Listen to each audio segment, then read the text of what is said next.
have no fear.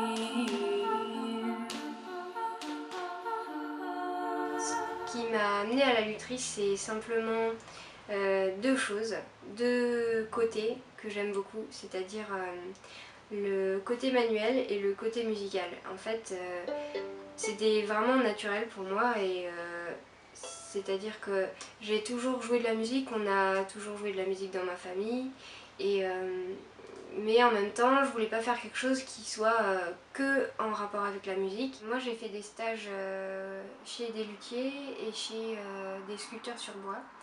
Et donc ça m'a donné une bonne idée de ce qu'est le travail du bois.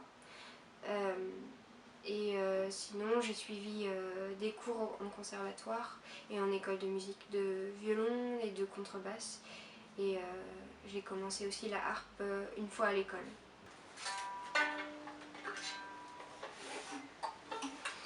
Pour la fabrication d'un violon par exemple, on a un moule qui va servir à construire l'instrument tout autour.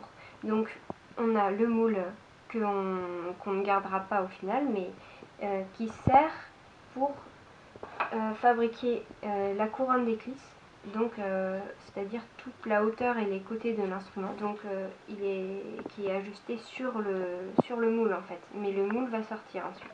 L'instrument pourra être fermé, ça fait une boîte qui sera ensuite adaptée à un manche et une tête.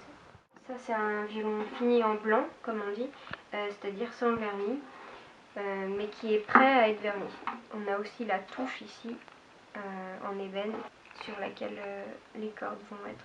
Ça prend plus ou moins de temps, mais à peu près 300 heures pour l'instrument en blanc, et le vernis ça dépend. Un luthier qui a à peu près, disons, 10 ans d'expérience va vendre peut-être un instrument à 10 000 euros, 10, 12, 15 000 euros.